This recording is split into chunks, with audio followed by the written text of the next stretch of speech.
दर सालाबादप्रमाणे यावर्षी देखील ओम नमो जगद्गुरू सदसन्यासी आखाडा चॅरिटेबल ट्रस्ट नाशिक महाराष्ट्र राज्याच्या वतीने गुढीपाडवा निमित्त मच्छिंद्रनाथ महाराजांच्या समाधीस्थळाजवळ चंदन लेपन कार्यक्रम आणि महाप्रसादाचे आयोजन करण्यात येते। यावर्षी देखील आखाड्याच्या वतीने नाशिक ते सावरगाव भव्य मच्छिंद्रनाथ पालखी सोहळा संपन्न होणार असून त्यासाठी जास्तीत जास्त भाविकांनी उपस्थित राहावे। तसेच त्र्यंबकेश्वर येथे श्री मच्छिंद्रनाथ महाराजांच्या सुमारे 1100 वर्ष जुन्या पादुकांचे मंदिर उभारण्याचे पवित्र कार्य सुरू असून या नाथ संप्रदायाच्या इतिहासाच्या आणि आध्यात्मिक परंपरेचे एक महत्त्वाचे केंद्र ठरणार आहे आणि नादभक्तांसाठी त्र्यंबकेश्वर येथे मच्छिंद्रनाथ महाराजांच्या पादुकांचे दर्शन ही एक पर्वणी ठरणार असून त्यासाठी जास्तीत जास्त समाजातील सर्व नाथप्रेमी भाविक, दानशूर व्यक्ती आणि समाजातील सर्व स्तरातील लोकांनी पवित्र कार्यासाठी सहकार्य करावे असे आवाहन ओम नमो जगद्गुरू सदसन्यासी आखाड्याच्या चॅरिटेबल ट्रस्ट नाशिकचे अध्यक्ष प्रवीण नाथ महाराज यांनी केले आहे। नाशिक येथे झालेल्या नुकत्याच पत्रकार परिषदेमध्ये सिद्धपीठ श्री मच्छिंद्रनाथ महाराज तपोभूमी मंदिर, तुपादेवी फाटा, अंजनेरी त्र्यंबकेश्वर येथील ओम नमो जगद्गुरू सदसन्यासी आखाड्याचे नाशिक महाराष्ट्र राज्य येथील नाथ संप्रदायाचे महाराज आणि भाविक भक्त उपस्थित होते। आपण आलात त्याबद्दल मी ओम नमो सद्गुरू सदसन्यासी तर्फे आपणा सर्वांना सप्रेम नमस्कार।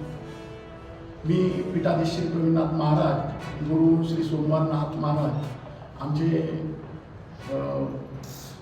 श्री अश्विननाथ महाराज, रविनाथ महाराज, आम्ही दरवर्षी गेल्या 20 वर्षापासून सद्गुरू श्री मच्छिंद्रनाथ महाराज यांच्या समाधी सोहळ्यानिमित्त नाशिकमधून आम्ही भव्य दिव्य अशी पालखी नेत असतो आणि सावरगाव या ठिकाणी जे भाविक येतात 8 ते 10 लाख या संख्येमध्ये भाविक असतात, त्यांच्यासाठी आम्ही तिथे महाभंडारा महाप्रसादाची सोय ही करत असतो। हे इतकं तर काही होत नाही, पण आमच्याकडून जेवढे प्रयत्न होतात आम्ही ते नक्कीच प्रयत्न करतो। समाधी दिन सोहळ्यानिमित्त त्या दिवशी महिलांना आतमध्ये प्रवेश नसतो, कारण की ती समाधी वचन असते व त्यासाठी आपण तिथून जी पालखी काढतोय, तर माझे अशी एक आव्हान आहे नाशिकमधील सर्व महिला बंधू भगिनींना का आपण इथे समाधीच्या जे पादुका आहेत त्यांचं आपण इथे दर्शन घेऊ शकता। नाशिकमध्ये ही आपणास एक चांगली एक सुविधा आम्ही उपलब्ध करून देत आहोत। आखाड्यामार्फत आम्ही अजून जनसेवेपर्यंत पण जनसेवेचे कामं करतोय। काही अपंग आहेत त्यांना walker, bathroom pot, bathroom chair हे आम्ही विनामूल्य वापरण्यासाठी देत असतो, तर जेणेकरून गरजूंना त्याचा फायदा मिळावा आणि त्यांचं वापरून झाल्याच्या नंतर त्यांनी सुस्थितीत परत दिल्याच्या नंतर आम्ही ते अजून दुसऱ्यांना वापरायला देत असतो।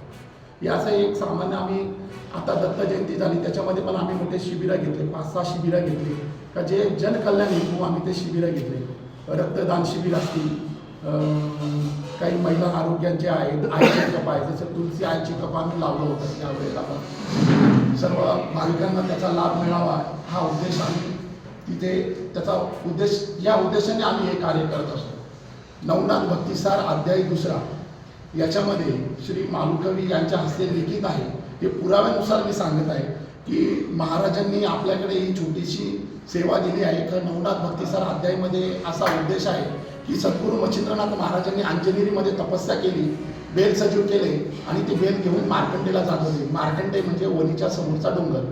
मग महाराजांनी अंजनेरीमध्ये बेल सजीव केले म्हणजे संजीवनी विद्येचा अभ्यास केला, त्र्यंबक राजाचं दर्शन घेऊन ते मार्कंडेला जात होते।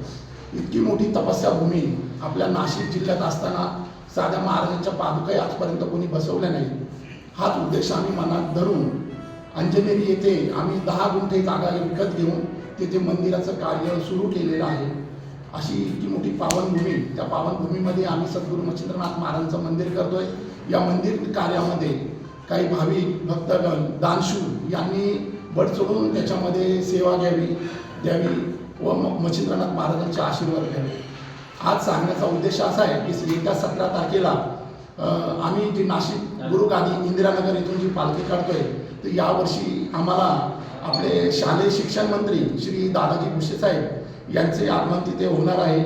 इतरही काही 5-6 नगरसेवक आहेत आणि आपले इंदिरानगरचे वरिष्ठ पोलीस निरीक्षक आहेत। मागच्या वर्षी दरवर्षी आम्ही नवीन मान्यवरांना मान देत असतो। मागच्या वर्षी इंदिरानगरचे वरिष्ठ पोलीस निरीक्षक साहेब होते, शेळके साहेब, त्याच्या आधी आम्ही आपले कुंभमेळा मंत्री श्री गिरीश महाजनजी साहेब यांच्या हस्ते आम्ही पालखीचं उद्घाटन केलं होतं आणि त्यांच्याच हस्ते आपण 1 तारखेला इथे 1 मेला भूमिपूजन केलं आहे मच्छिंद्रनाथ महाराजांच्या मंदिराचं. असंच सगळ्यांचं आपल्या सगळ्यांचं प्रेम आणि आशीर्वाद आमच्याही मागे राहावे आणि या पालखी सोहळ्यात आपणही उपस्थित राहून या पालखीची शोभा वाढवावी हीच आपल्या सर्वांना नम्र विनंती. आदेश. गेले 20 वर्षापासून प्रवीणनाथ महाराजांच्या नेतृत्वामध्ये नाशिक या ठिकाणापासून बडेबाबा मच्छिंद्रनाथ महाराज यांच्या पालखी सोहळ्यासाठी जाण्यासाठी पालखी निघत असते. या पालखीच्या निमित्ताने नाशिककरांना बडेबाबांचं दर्शन थेट या ठिकाणी मिळावं या स्वच्छ हेतूने प्रवीणनाथ महाराजांनी गेल्या 20 वर्षापूर्वी या नाशिक शहरामध्ये अवघ्या 20-25 लोकांमध्ये या पालखी सोहळ्याची निर्मिती केली होती. आज या पालखी सोहळ्यामध्ये मागच्या वर्षी आपण जर बघितलं तर जवळजवळ 3000 पेक्षा अधिक लोकांनी सहभाग नोंदवलेला होता. त्याचप्रमाणे दिनांक 19/3/2026 रोजी गुढीपाडवा या दिवशी देखील बडेबाबा मच्छिंद्रनाथ महाराज यांचा यात्रोत्सव सावरगाव या ठिकाणी होणार आहे.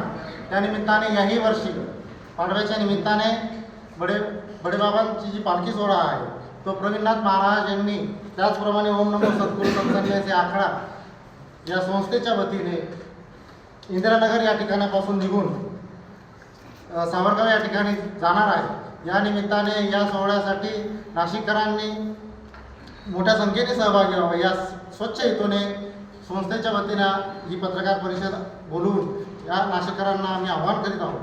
यासाठी या पत्रकार परिषदेमध्ये जो काही कार्यक्रम या ठिकाणी संपूर्ण होणार आहे त्याचं इतोचित प्रवीणनाथ महाराज या ठिकाणी करतीलच, परंतु संस्थेच्या वतीने अनेक जे कार्यक्रम केले जातात त्याचप्रमाणे त्यातला एक मोठा भाग म्हणजे प्रवीणनाथ महाराजांच्या नेतृत्वामध्ये संस्थेच्या वतीने अंजनेरी या गावी बडेबाबा मच्छिंद्रनाथ महाराजांच्या मोठ्या मंदिराचं देखील निर्माणाचं काम या ठिकाणी बाबांनी हातात घेतलेलं आहे. ते देखील होणार आहे. 17 तारखेला जी पालखी निघणार आहे त्या पालखीचं उद्दिष्ट अतिशय महत्त्वपूर्ण आहे की या पालखी सोहळ्यामध्ये काही महिलांना सावरगाव या ठिकाणी जाऊन बडेबाबा मच्छिंद्रनाथ महाराजांचं दर्शन घेता येत नाही. ते दर्शन या निमित्ताने या पालखीच्या निमित्ताने घेता येणार आहे. तर या ठिकाणी बाबांकडनं देखील आवाहन करण्यात येणार आहे आणि संस्थेच्या वतीने काल परवापासूनच नव्हे तर एक पत्र काढून देखील आम्ही आवाहन करतो गेली महिन्याभरापासून की अनेक नाशिकमध्ये जे नाथभक्त आहेत जे तिथं जाऊन दर्शन घेऊ शकत नाही. मुलांच्या 10वीच्या 12वीच्या परीक्षा चालू त्यानंतर शालेय वर्षाचे देखील एंडिंग आहे, त्यामुळे जनता जाऊन तिथं दर्शन घेऊ शकत नाही. अशा परिस्थितीमध्ये या ठिकाणी बाबांचं दर्शन आपल्याला लाईव्ह होणार आहे. तरी आम्ही या पत्रकार परिषदेच्या माध्यमातून आवाहन करण्यासाठी या ठिकाणी खरे आलेलो आहे. प्रवीणनाथ महाराज यानंतर या सगळ्या पार्श्वभूमीवरती आपल्याशी हितगुज साधतील असं मी त्यांना विनंती करतो आणि आपल्याशी थांबतो.